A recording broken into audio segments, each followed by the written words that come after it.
everyone, welcome to the channel. It's been quite a while since I did an English video, but today is a special occasion because I have in my hands the LomoApparat, which is a brand new camera from Lomography. So I will be talking about the camera, the features, and my first photos that I've taken with this specific little gadget. So without further ado, let's get started.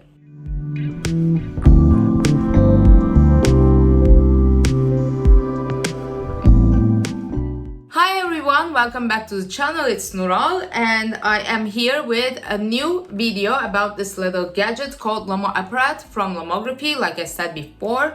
First of all, a big thank you to the Lomography team because they sent this to me for testing and I haven't used such a fun camera in quite a while, so I'm really excited about all the things it can do, which we'll talk about shortly. The camera is currently in pre-orders and you can get it from the Lomography website. The black version you see here is 99 euros. There's also the brown version, which is 109 euros on the website.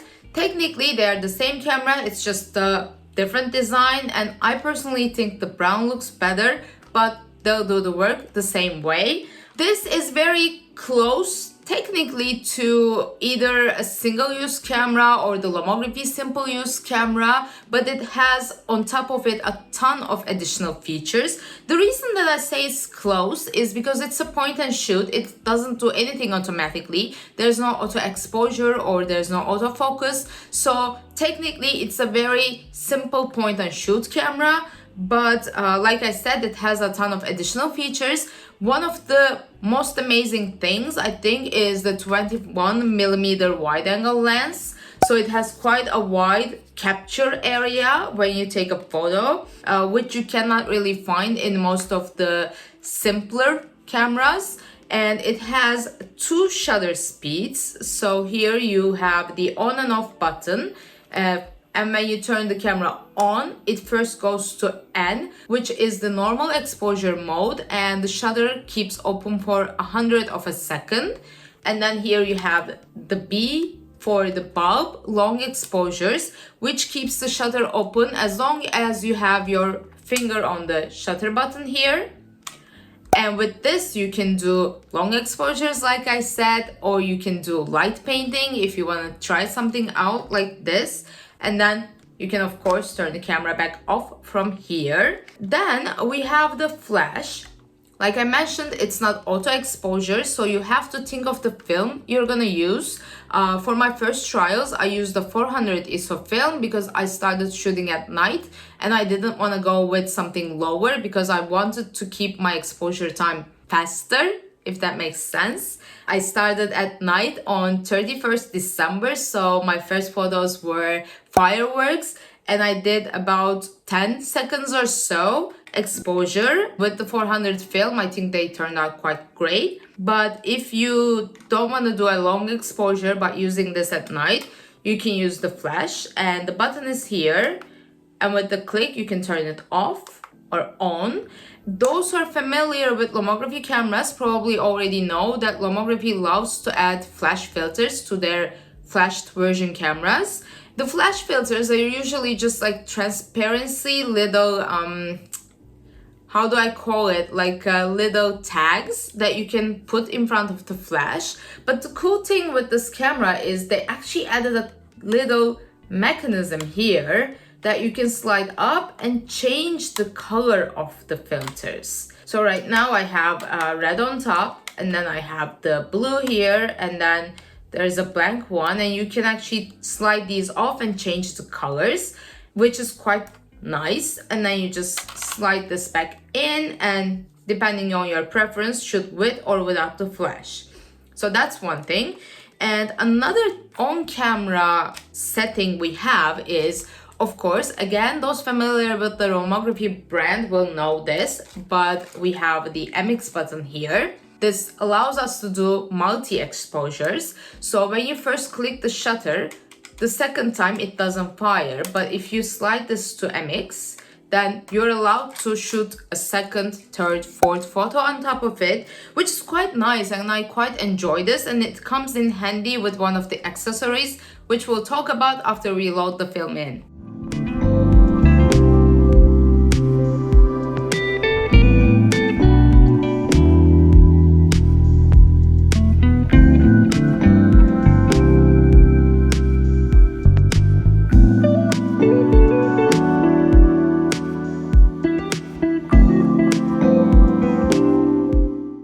Now that we have the film in, the camera comes like this by itself with, of course, a little lens cap. But there's also the little pouch that has all the additional accessories that you can use to make this even a more fun experience.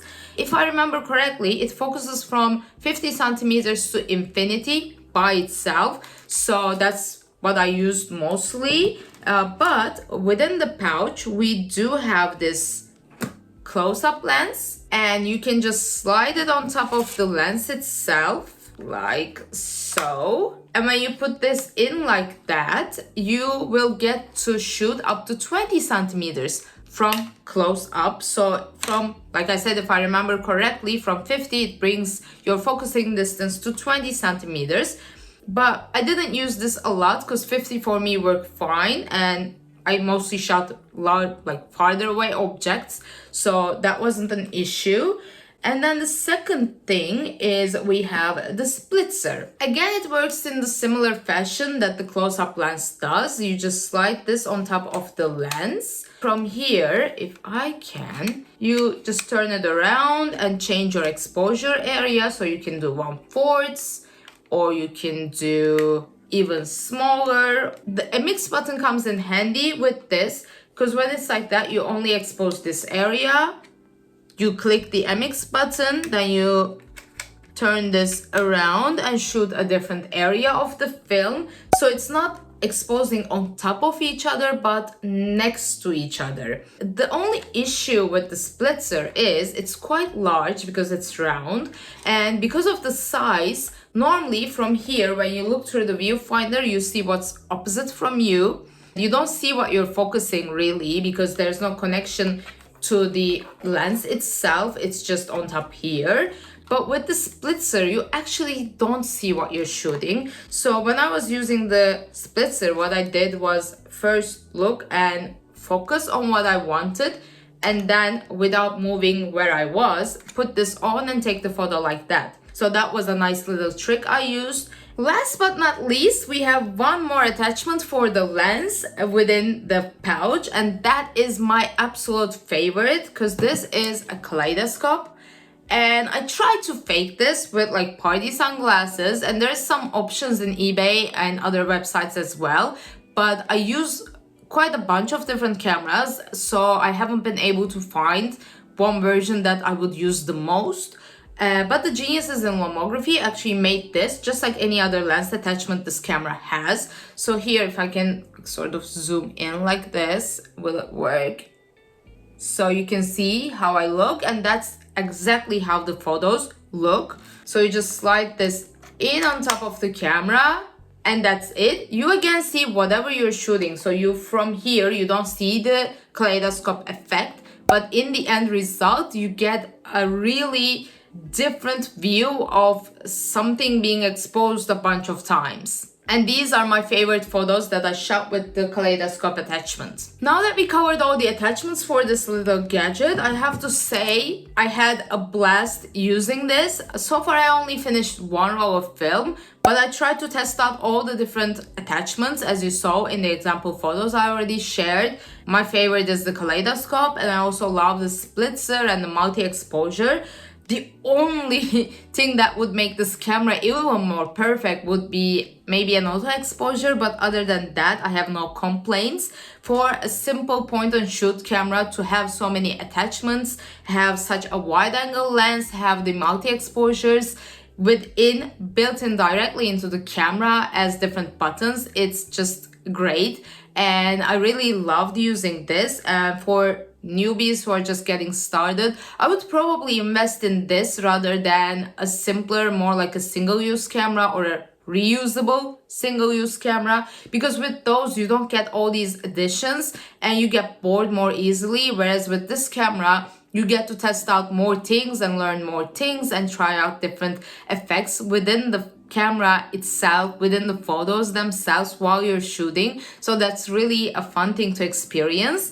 And all in all, I just love this. And as I said in the beginning, this is for pre-orders in the Lomography website. So you get the black one for 99 euros and the brown leather one for 109 euros. And the deliveries should be made during March, so real soon.